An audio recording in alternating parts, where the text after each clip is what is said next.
The views and opinions expressed in this podcast are simply that, opinions. All are presumed innocent until proven otherwise in a court of law. Sensitive topics are discussed. Discretion is advised.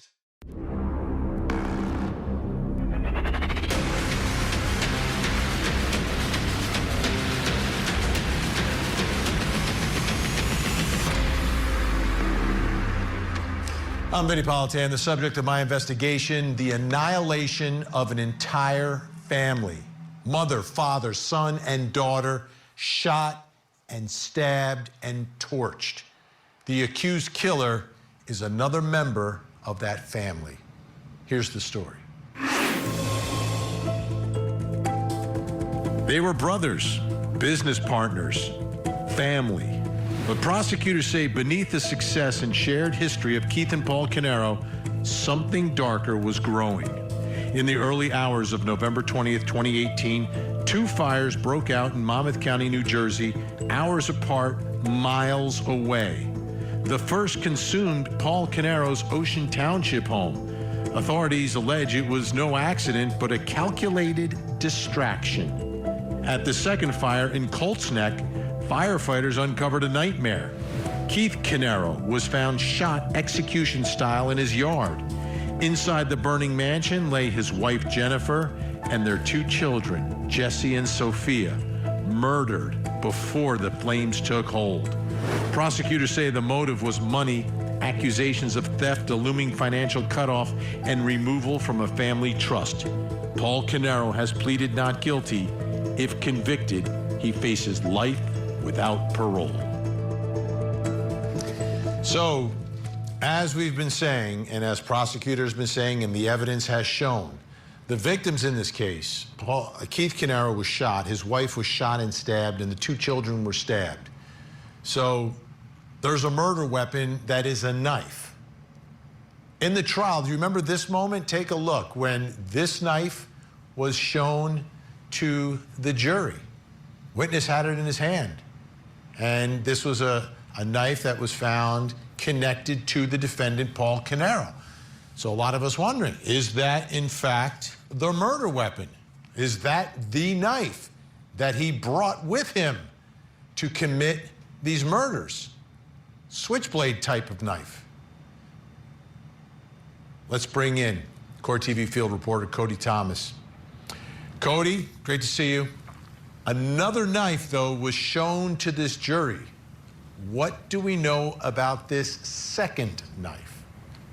Well, Vinny, we know that the knife was burnt and charred, and we also know that prosecutors say that this knife came from Keith's kitchen.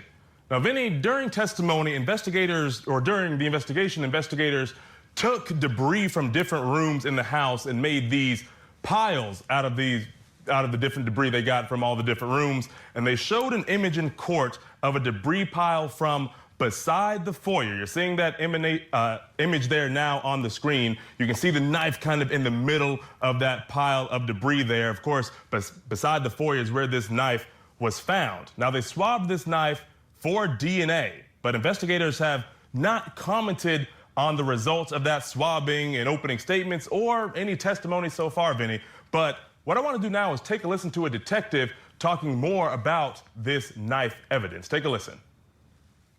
Is there a pile of debris that was gathered from another area in sort of inside of the foyer? Yes. Okay, if you can have slide 180, please. What are we looking at here? That is just a photograph of that debris pile. Slide 181. That is more of a close-up photograph of a knife that was recovered from inside that debris pile. Can you circle the knife just because it's a little bit hard to see it runs in? 181.1.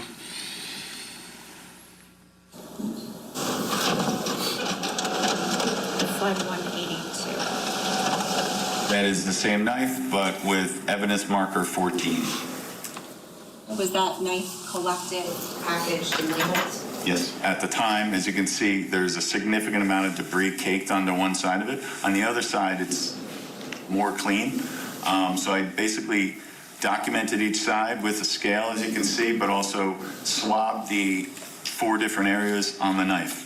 The debris, marked the location of the blade that had debris on it. Well, Vinnie, looking at those images, we can clearly see that this knife was involved in the fire. It was burnt up, it was charred. But how exactly did investigators determine that it came from Keith's kitchen, from the victim's kitchen? Well, Vinnie, if we take a look inside the kitchen, we see a butcher's block, you know, a wood structure there containing all the knives, a bunch of other knives. This is where they say the knife came from. Now, the butcher's block had 17 knives, but 2 empty slots. And important to note, Vinnie, it came up in testimony that there was also a knife laying there next to the butcher's block that investigators say fit into one of those slots. So really, it was only 1 empty slot left. And then you had this knife here that was found by the foyer. Now, the charred knife had the same markings on the handles as the other knives that were also in that butcher's block. And detectives say they believe that the charred knife would fit into the top middle row.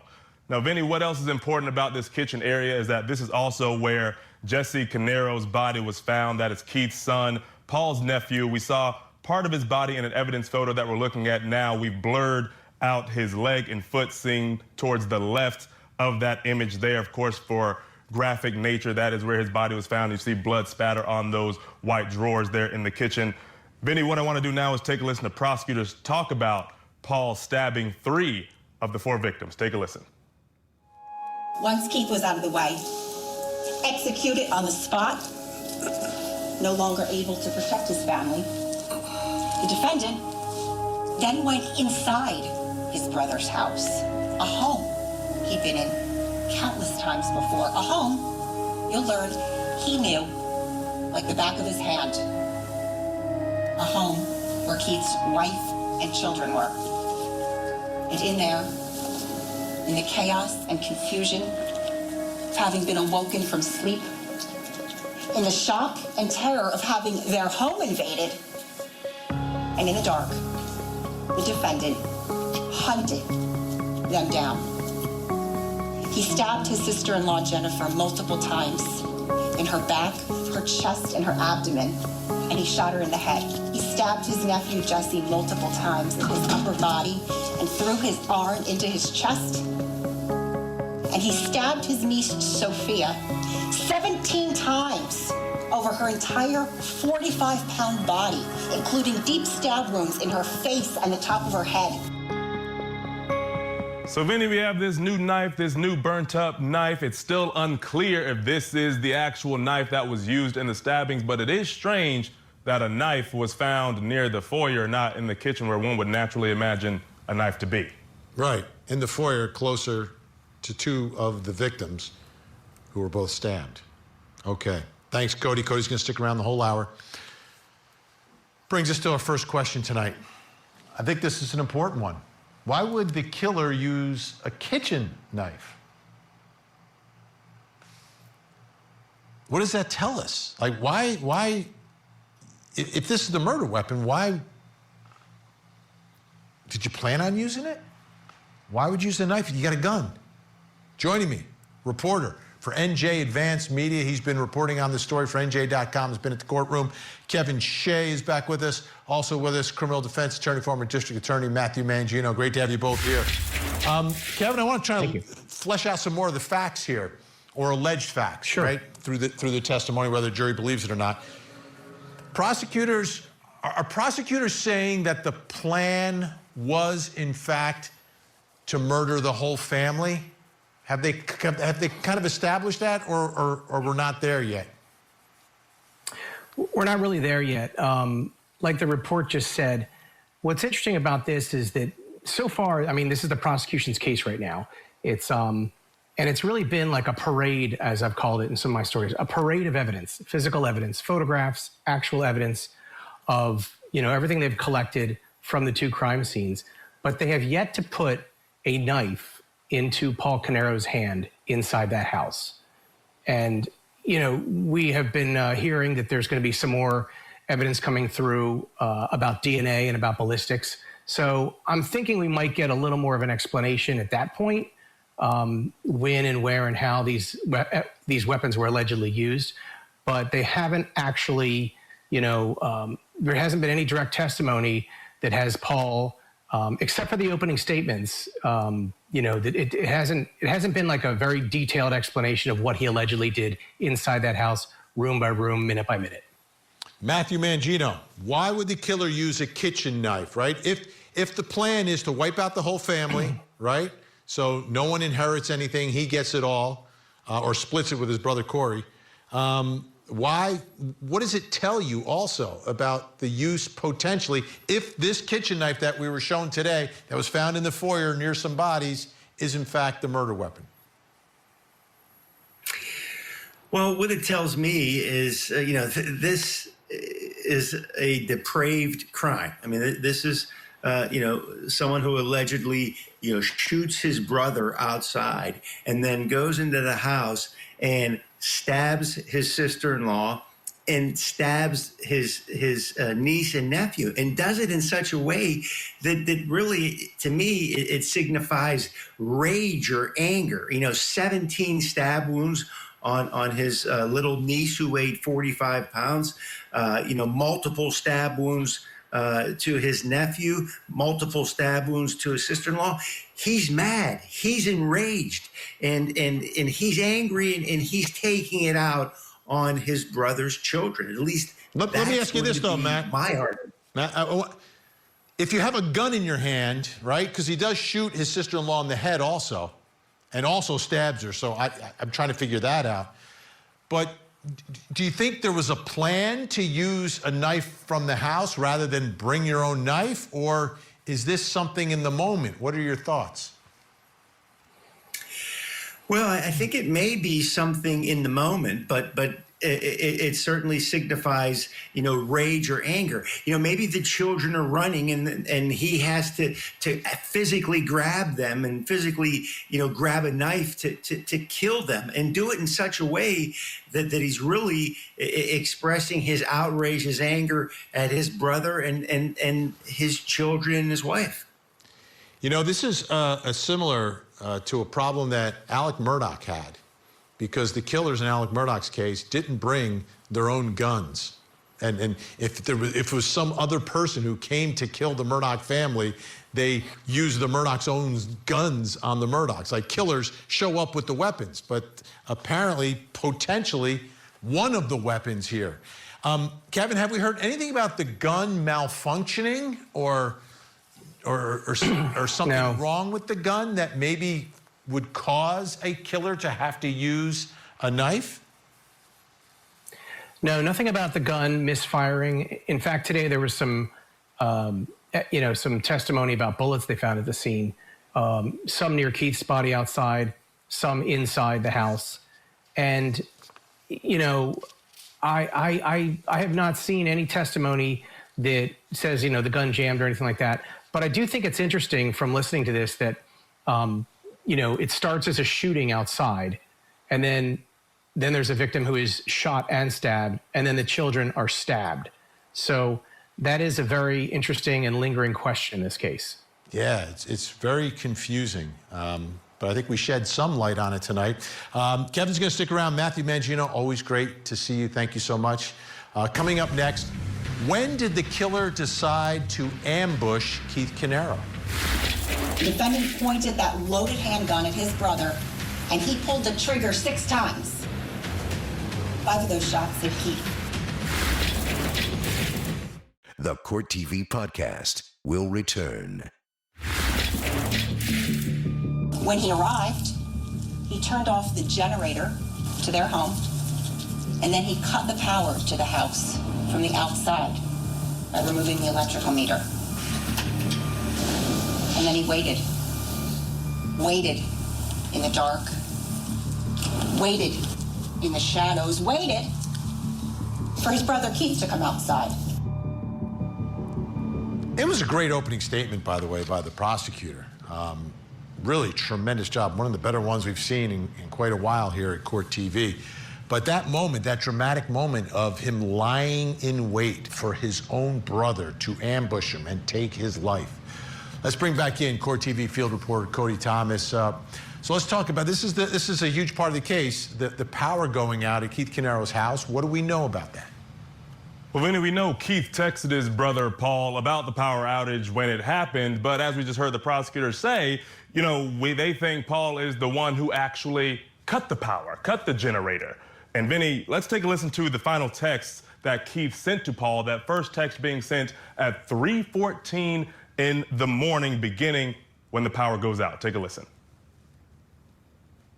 My power is totally out at home, total AC failure. I used the manual switch in the basement, but nothing is working. I'm not even sure what to do. The generator says AC failure. Going outside to see if the generator is in the right mode. And Vinnie, that final text sent at 3:18 a.m., only 4 minutes after the first text was sent. Now, a neighbor testified that he heard 6 shots at 3:20 a.m., just 2 minutes after that final text was sent, and the 911 call from that neighbor came in at 3:33. So the timeline there is kind of lining up. But Vinnie, let's take a look at where Keith Caneiro may have gone outside his home to investigate this power outage, beginning at the electrical box on the side of his house. Now, we're looking at the electrical box. It's on an outside wall of the garage. Now, this box was dusted for fingerprints, but it came up with no results. But Vinnie, from the electrical box, if you make a right, you'll see this walkway here. This is how you'd likely get down from the electrical box to the generator, walking through that thin walkway. Now, of course, you keep walking down this walkway, both doors, you get to the generator where both doors were closed. But Vinnie, the interesting thing here is that they were both unlocked.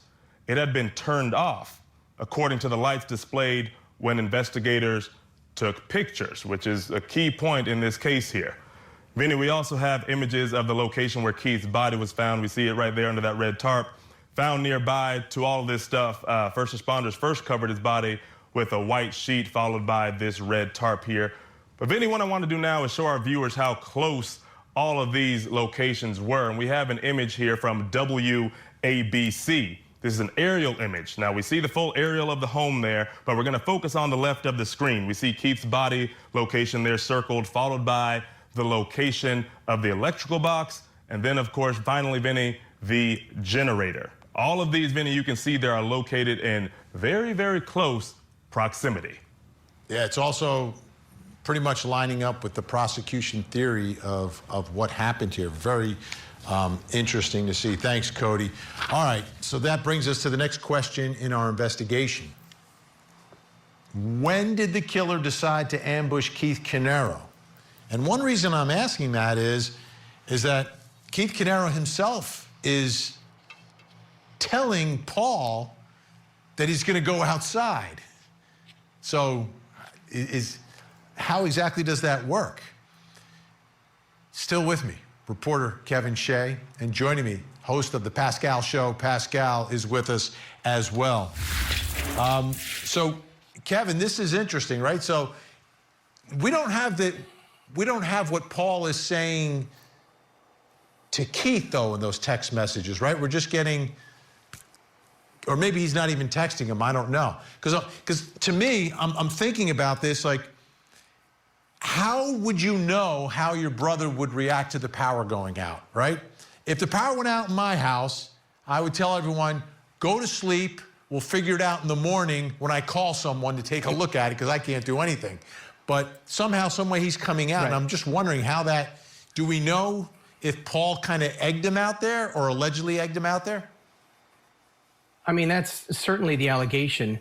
But one thing I wanted to bring up, there was some testimony yesterday that from one of Paul and Keith's former employees who said that at the Colts-Neck home, Keith Caneiro's home, there were servers for the company. And there was a lot of electronics. And there were reasons for the generator one of the reasons they had for the generator was to keep the servers going. And that if anything were, if anything were happening with the electricity at Keith's house in any way, if the internet went down, the power went down, Keith would call Paul. The witness said that he would call Paul. He said that's who we did. We called Paul. So I think it's interesting that Keith was reaching out to Paul at that hour. And certainly the allegation from prosecutors is that, he was trying to lure him out of the house, also by allegedly turning off the generator and ripping the power off the it just, cutting the power off by ripping the actual box off the wall of the exterior. Unbelievable. So, there was a lot of testimony, not a lot, but testimony yesterday about that. And that witness did say, I would reach out to Paul. He knew about it.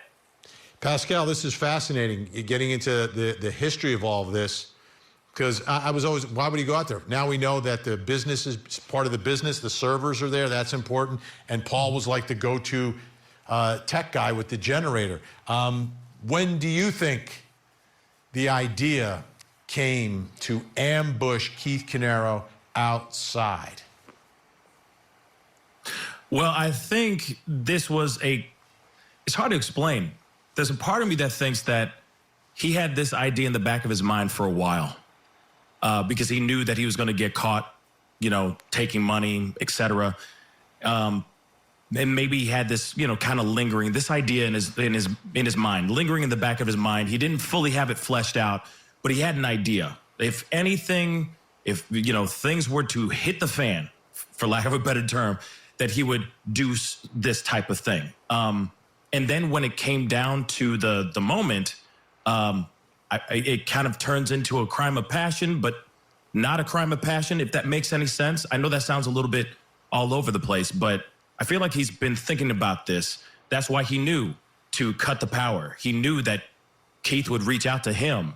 He knew that, okay, so he's texting me, he's going to go outside. So I know exactly where he's going to go, and I can meet him exactly in this place, and then, of course, kill him right then and there. So, yeah, it's a very interesting situation, but I think it's very convenient that those text messages, and then minutes later, he's dead outside his home. There's no such thing as coincidences in this one. Yeah, I'm sorry. Vinny. The timing of it, Pascal, is so important here, right? 3:18 is the text, and then you have the neighbor 2 miles away who hears the 6 gunshots. So everything seems to be lining up right now for prosecutors. Absolutely. This whole thing is lining up. I've already said it before. This man most definitely did all of this, and it's all starting to come back and show itself. Yeah, it's a detailed case. This one, prosecutors taking their time, but putting every piece of evidence in front of this jury, and then they've got to tie it together. But as we can see, things are forming already.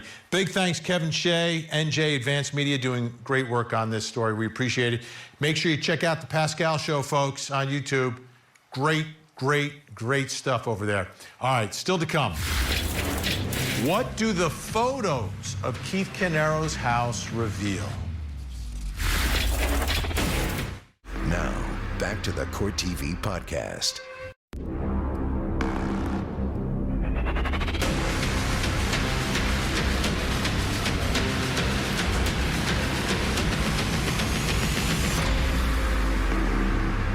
I'm Vinnie Politan. We continue our investigation of the murders of Keith Caneiro, his wife, and his children.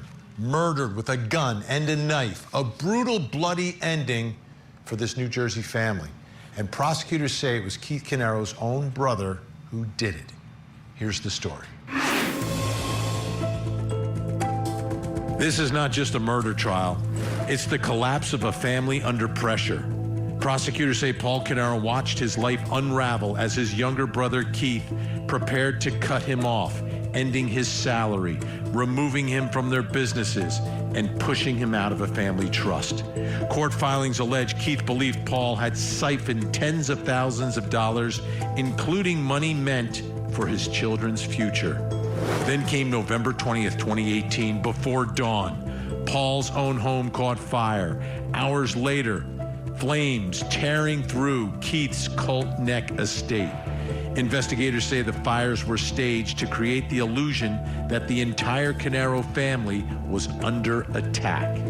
Instead, they say, the fires exposed something far more sinister.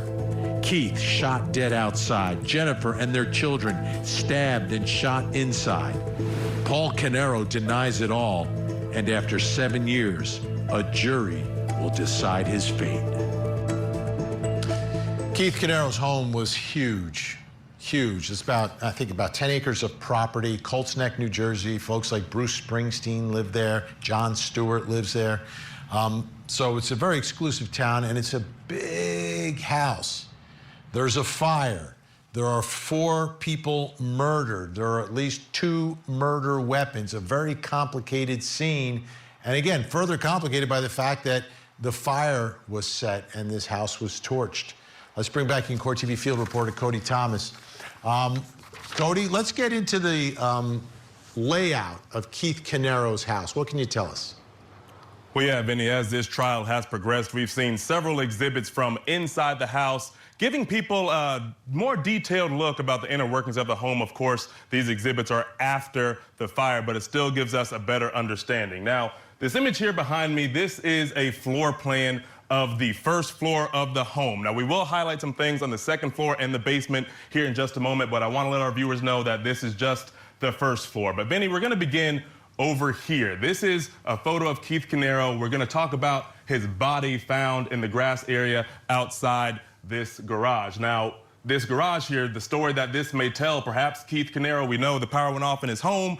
Maybe he was coming outside of this garage, and this was where he was met by his brother, Paul. Now, Vinny, of course, we have images of Keith Caneiro's body outside on that grassy area where police and investigators, when they arrived, they put a white tarp over his body and then eventually put a red tarp over it, but again, found in the grassy area right outside that garage. Now, Vinny, we're going to come back out to the floor plan here, and we're going to come over here. This is where we believe the front door to be, and then we're going to enter the foyer area, right where you would walk in the front door of the house. And this is where we see more, destruction from the fire. You see a lot of charred, the staircase there to the left. You see a lot of charred insulation falling from the ceiling. But Vinny, let's pull back out to the floor plan yet again. And now we're going to talk about the location of Jennifer's body. She was found right there in the foyer. And we have images of that as well. Now, when you come in the foyer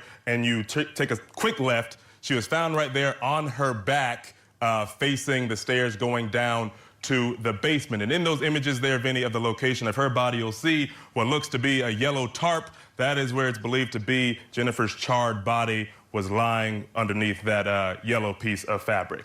So, Vinny, we come back out again to the graphic here of the first floor. Now we're going to talk about where Sophia's body was located. Right here near Jennifer's body. You come up these stairs, up a little bit, her body was found on the landing. And we have images of that as well. And you look at those images, you see a lot of rubble there. It looks to be like a sort of glass situation there in the back, a lot of busted glass on that flat floor there. You can still see that this fire really ate this house from the inside out. Things were really burned. It was really eating away as this fire was burning. So, Vinny, we pull back out to the graphic again. Now we're going to go up on the second floor. Again, this is just the first floor, but you go up these stairs over here in this area. This is where we're going to get to Sophia's bedroom and the master bedroom. And when we look at Sophia's room, Vinny, we have images of that. What's interesting about that image off to the left of the screen, you can see what looks to be Sophia's name kind of charred into the wall there. It's just real eerie, given that this is this little girl's bedroom. And then, Vinny, of course, we see the master bed there burnt again with a lot of insulation, a lot more fire damage to that room. Now, Vinny, we're going to come back down the stairs again. We're going to go all the way down to the basement. Now, we have images of that, and this is important because this is where a lot of the fire damage was, a lot of the more extreme fire damage, because this is where investigators say Paul Caneiro started the fire inside a storage closet. And Vinny, if you look at the images on the screen, you could see a lot more blackening of the walls and the wood, or what used to be walls there. The drywall just no longer exists. You see a lot of wiring falling from the ceilings where the wires would be in the ceiling or in the walls, a lot of insulation falling out, a lot of serious fire damage, again, because that's where investigators say they believe Paul started this fire. So, Vinny, we come back out, and now we're back on the first floor yet again. We're going to come in right here. This is the foyer area, and then we're going to talk about this image of the hallway leading into the game room. Of course, Vinny, we have an image of that. Just more fire damage again. It looks like this fire really wreaked havoc all the way through this house. And as you look at this image, you look down towards what looks to be open window. Maybe these windows busted. You can see the sunlight coming through them, but that is an image of the burnt hallway going into the game room. So, Vinny, we come back out here. So we're over here in the game room. We come back down this hallway, and now we go past the foyer, and we enter the kitchen. Now, what's important about this kitchen? We see Jesse Caneiro's photo right here. This, of course, is where Jesse Caneiro's body was found, Vinny. And, of course, we have images of that. We have blurred out where Jesse's leg and foot was shown in the exhibits in court for obvious graphic reasons. But, Vinny, you can look at some of the white drawers on the countertops there in the kitchen. You see a blood stain there, and it's, you know, it leads one to think, what story could those blood stains have told? Was Jesse running away from Paul? Was he stabbed lying on the ground? Was he fighting back as just a young, I believe, 8-year-old child fighting against a grown man? We don't know, but still just a very horrendous thing for these two children to be stabbed to death by their own uncle. So, Vinny, we've weaved our way through the house, and we're going to end over here.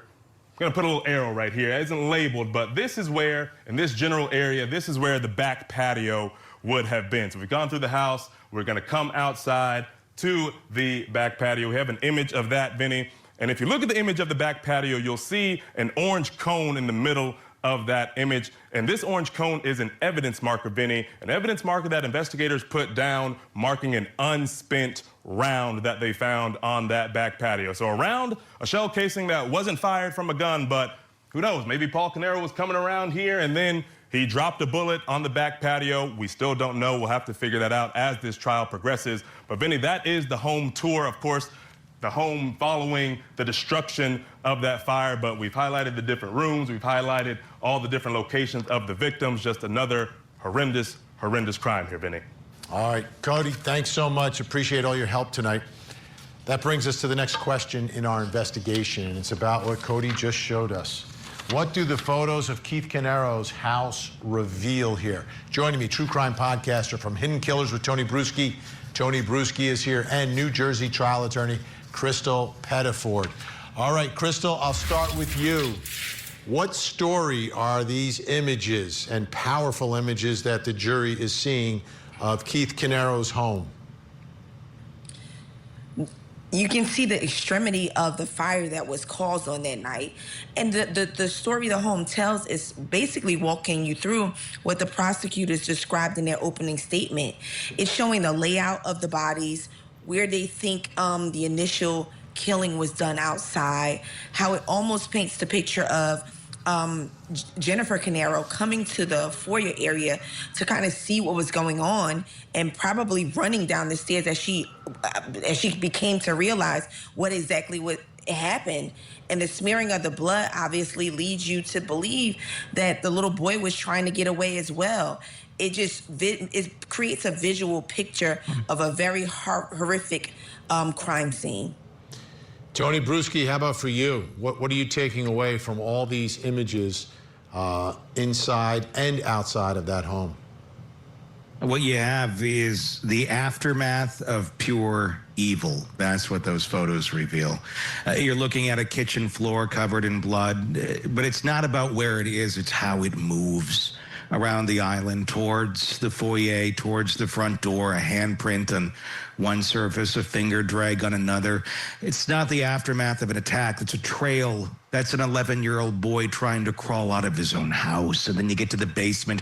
You see the origin point, a storage closet, the cut Verizon line, broken bottles. That photo shows his preparation for a fire that was supposed to destroy everything. And then on the front lawn, Keith, face down, hoodie over his head, a man who tried to run and didn't make it 3 steps.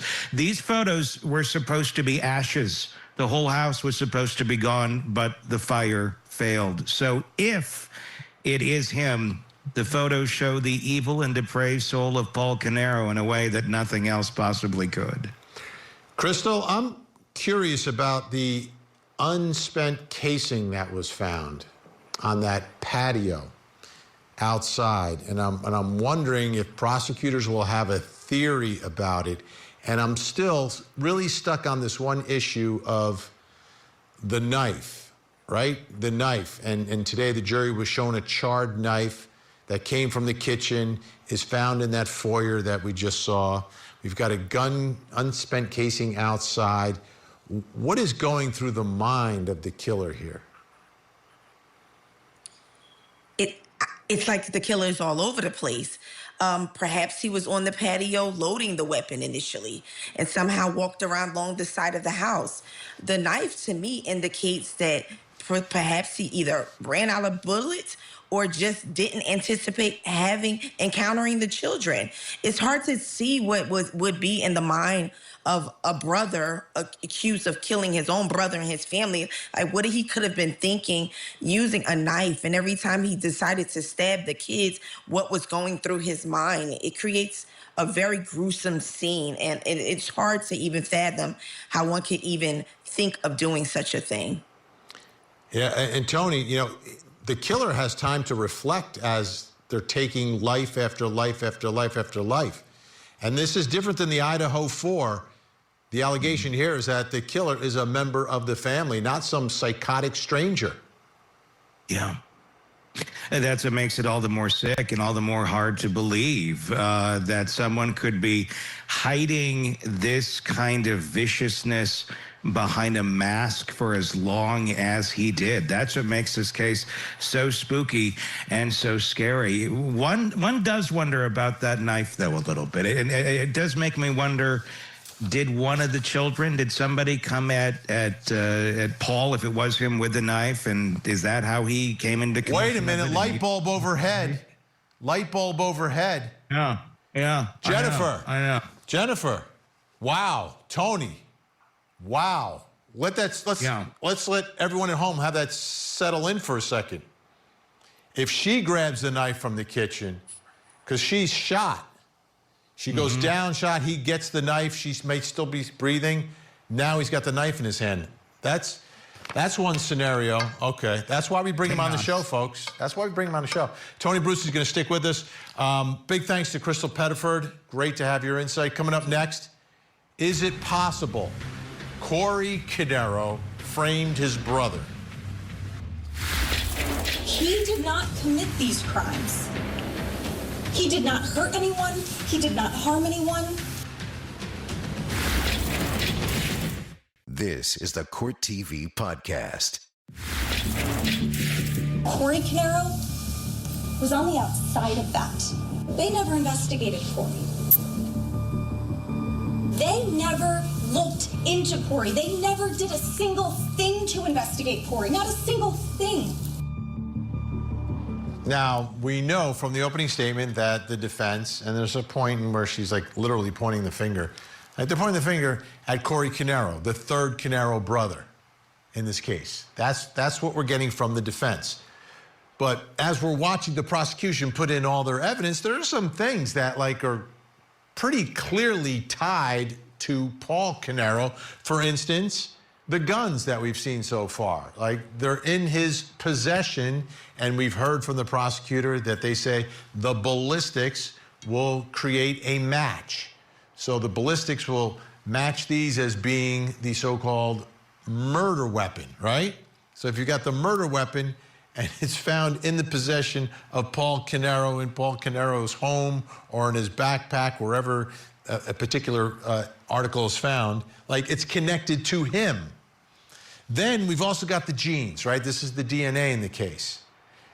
Genes that have the children's DNA/blood on them that are found crumpled up in Paul Canero's basement, the basement of his house, right near where the fire was set, but they just got charred. They didn't get totally burned. So can the defense live in a world where both things are true, where they're pointing the finger at Corey Canero, yet, acknowledge the fact that the murder weapon and the genes are found in Paul Canero's house?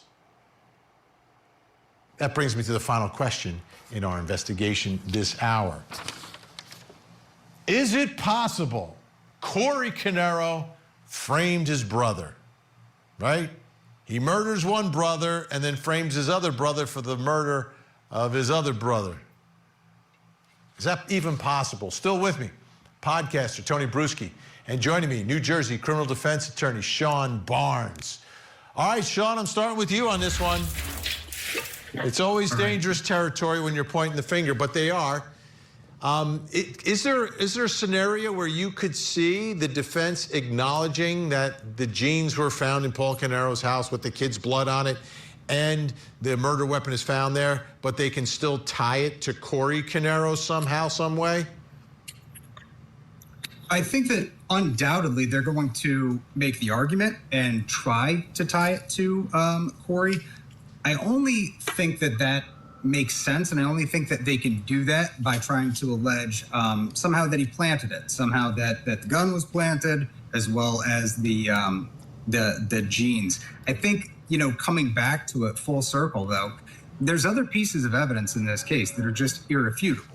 And I think that those are going to be some of the pieces that the defense is going to have to deal with, outside of just pointing to Corey to say he planted certain items of evidence in the house. Yeah, Tony Bruschi, so far the only thing I've heard in testimony, and it was very quick, about a neighbor seeing two people with flashlights. We don't know who they are, these mysterious figures.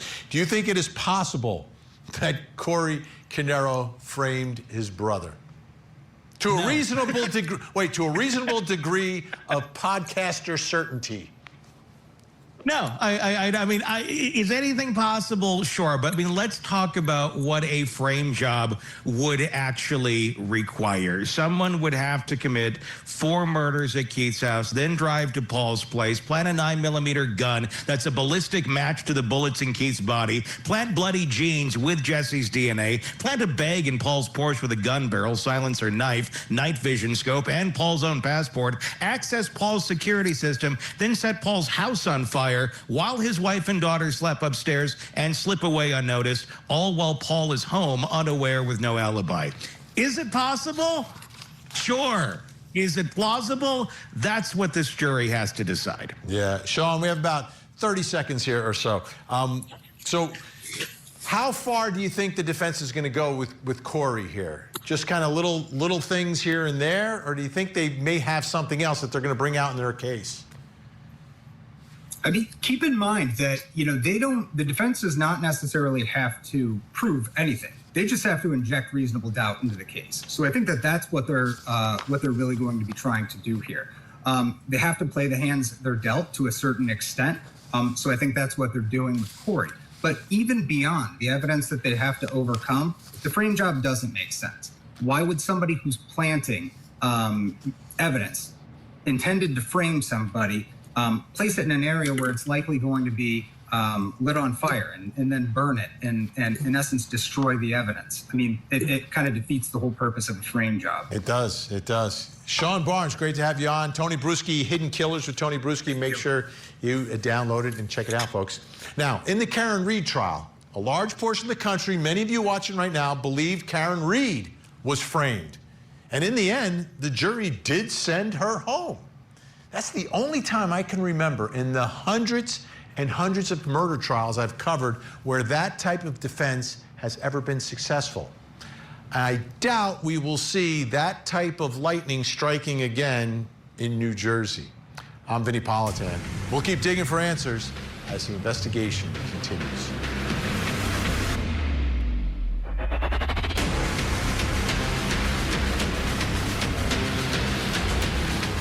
There you have it. If you want to see more in-depth reporting on the latest true crime stories, you can see me every weeknight, 8 p.m. Eastern on Closing Arguments. Thank you so much for downloading. And as always, please don't forget to hug the kids. This podcast is a production of Court TV. Go to CourtTV.com for more content, trials on demand, and to find out how to watch Court TV in your area.